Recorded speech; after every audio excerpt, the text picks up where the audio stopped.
Hi hello welcome back to my YouTube channel. ಇದು ನನ್ನ first vlog ಆಗಿರುತ್ತೆ. ನನ್ನ ವಾಯ್ಸ್ ಸ್ವಲ್ಪ ಇರಿಟೇಟಿಂಗ್ ಆಗಿದೆ, ಅಡ್ಜಸ್ಟ್ ಮಾಡ್ಕೊಳ್ಳಿ, ಯಾಕಂದರೆ ಸ್ವಲ್ಪ ಹುಷಾರಿರಲಿಲ್ಲ. ಸೊ ನಾನಿವತ್ತು ನನ್ನ ಅಣ್ಣನ ಮದುವೆ ವ್ಲಾಗ್ ಆಗಿರುತ್ತೆ. ಸೊ ನನ್ನ ಅಣ್ಣನ ಮದುವೆ ಇರೋದು ತುಮಕೂರಲ್ಲಿ. ಸೊ ಇವತ್ತು ನಾವು ಶಿವಮೊಗ್ಗದಿಂದ ತುಮಕೂರಿಗೆ ನಮ್ಮ ಅಣ್ಣನ ಮದುವೆಗೆ ಹೋಗ್ತಾ ಇದ್ದೀನಿ. ಇದು ಟ್ರಾವೆಲಿಂಗ್ ಫಸ್ಟ್ ಪಾರ್ಟ್ 1 ಆಗಿರುತ್ತೆ. ಸೊ ಫುಲ್ ಮ್ಯಾರೇಜ್ ವಿಡಿಯೋನ ನಾನು ಮಾಡ್ತಾ ಇದ್ದೀನಿ. ಸೊ ಬನ್ನಿ ಕಂಟಿನ್ಯೂ ಮಾಡ್ತೀನಿ. ಬ್ಯಾಕ್ ಪ್ಯಾಕ್ ಮಾಡ್ತಾಯಿದ್ದೆ. ಸೊ ಮಾಡಾಯಿತು. ಮದುವೆ ಅಂದಮೇಲೆ ಸ್ವಲ್ಪ ಪ್ರಿಪ್ರೇಷನ್ ಅನ್ನೋದಿರಬೇಕಲ್ವ. ಸೊ ರೆಡಿ ಆಗಾಯಿತು. 3 ಗಂಟೆಗೆ ಮನೆಯಿಂದ ಹೊರಟ್ವಿ. ನೆನಪು ಇರದೆ ಎದೆಯಲ್ಲಿ ಉಸಿರಿಲ್ಲ. ಮಧ್ಯದಲ್ಲಿ ಹಾಗೆ ಒಂದು ಟೀ ಬ್ರೇಕ್ ತೊಗೊಂಡು ಹಾಗೆ ನಾವು ಹಿರಿಯೂರು ಟೋಲ್ ರೀಚ್ ಆದ್ವಿ. ಸಂಜೆಯಿಂದ ಈ ಜರ್ನಿ ಮಾಡಿ ಒಂಥರ ಫುಲ್ ಬೋರ್ ಆಗಿಬಿಟ್ಟಿತ್ತು. ಫುಲ್ ಮೂಡ್ ಅಪ್ಸೆಟ್, ಒಂಥರ ಬೋರ್ ಅನ್ನೋ ಫೀಲ್ ಆಗ್ತಾಯಿತ್ತು. ಇನ್ನೇನು ಪೆಟ್ರೋಲ್ ಫುಲ್ ಖಾಲಿ ಆಗಿತ್ತು ಕಾರಲ್ಲಿ. ಇನ್ನೇನು ಕಾರ್ ಸ್ಟಾಪ್ ಆಗಬೇಕು ಅನ್ನೋಷ್ಟರಲ್ಲಿ ಒಂದು ಪೆಟ್ರೋಲ್ ಬಂಕ್ ಸಿಕ್ತು. ಅಲ್ಲಿಂದ ಪೆಟ್ರೋಲ್ ಹಾಕಿಸ್ಕೊಂಡು ಸೀದಾ ಹೊರಟ್ವಿ. ಫೈನಲಿ ತುಮಕೂರು ರೀಚ್ ಆದ್ವಿ. ಹಾಗೆ ನಮ್ಮ ಬಾಸ್ನ ದರ್ಶನ ಮಾಡಿಕೊಂಡು ಸೀದಾ ಹೊರಟ್ವಿ.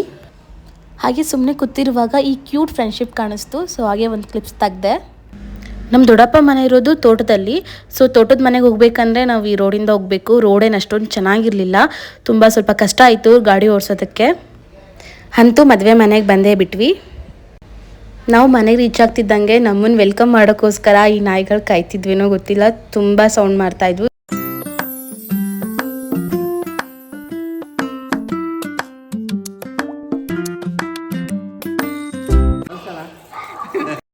ಮನೆ ಒಳಗೆ ಹೋಗ್ತಾ ಇದ್ದಂಗೆ ನಮ್ಮ ದೊಡ್ಡಪ್ಪ ನಮ್ಮನ್ನು ವೆಲ್ಕಮ್ ಮಾಡಿದ್ರು.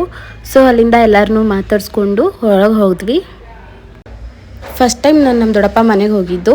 ಸೊ ನಮ್ಮ ಅಕ್ಕ ನನಗೆ ಮನೆ ತೋರ್ಸೋಕ್ಕೆಲ್ಲ ಕರ್ಕೊಂಡು ಹೋದ್ಲು.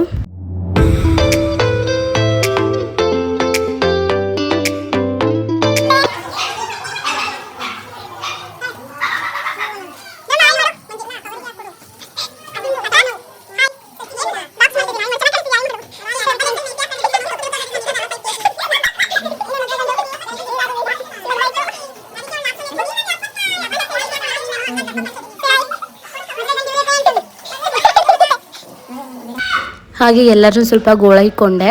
ಯಾಕೋ ನಮ್ಮ ಚಿಂಟು ತುಂಬ ಅಳ್ತಾ ಇದ್ದ. ಸೊ ಅವನು ಮಲ್ಕೊಂಡಿದ್ದ. ನಮ್ಮ ಅಕ್ಕ ಎಲ್ಲರಿಗೂ ಕೂರಿಸ್ಕೊಂಡು ಒಂದು ಕಡೆಯಿಂದ ಎಲ್ಲರಿಗೂ ಮೆಹಂದಿ ಆಗ್ತಾ ಇದ್ಲು. ಸೊ ಅಲ್ಲೆಲ್ಲ ಸ್ವಲ್ಪ ಮಾತಾಡಿಕೊಂಡು ಎಲ್ಲ ತಮಾಷೆ ಮಾಡಿಕೊಂಡು ಚೆನ್ನಾಗಿತ್ತು ಒಂಥರ. ಅದು ಆರ್ಟಿಸ್ಟು. ನಮ್ಮಮ್ಮನಿಗಂತೂ ಕಣ್ತುಂಬ ನಿದ್ದೆ ತುಂಬಿದ್ರು. ಆದರೂ ಆ ಮೆಹಂದಿ ಹಾಕೋದನ್ನ ಮಾತ್ರ ನಿಲ್ಲಿಸ್ತಿರ್ಲಿಲ್ಲ ನಮ್ಮಮ್ಮ. ಆ ನಿದ್ದೆಗಣ್ಣಲ್ಲೂ ಮೆಹಂದಿ ಹಾಕಿಸ್ಕೊತಾ ಇದ್ರು. ಹಾಗೆ ಆಮೇಲೆ ನಾನು ಮೆಹಂದಿ ಹಾಕಿಸ್ಕೊಂಡೆ. ನಮ್ಮ ಅಕ್ಕ ಹೇಳಿದ್ಲು, ಯಾರನ್ನಾದ್ರೂ ನೆನ್ಪು ಮಾಡ್ಕೊಂಡು ನಾವು ಮೆಹಂದಿ ಹಾಕಿಸ್ಕೊಂಡ್ರೆ ಅವರಿಗೆ ನಮ್ಮ ಮೇಲೆ ಜಾಸ್ತಿ ಲವ್ ಇದೆಯಾ ಇಲ್ವಾ ಅಂತ ಗೊತ್ತಾಗತ್ತೆ ಅಂತ ಹೇಳಿದ್ಲು. ಈ ವ್ಲಾಗ್ನ ನಾನು ಎಂಡ್ ಮಾಡ್ತಾ ಇದ್ದೀನಿ. ಇದು ಪಾರ್ಟ್ 1 ವಿಡಿಯೋ ಆಗಿತ್ತು. Thank you for watching. Keep supporting. Bye.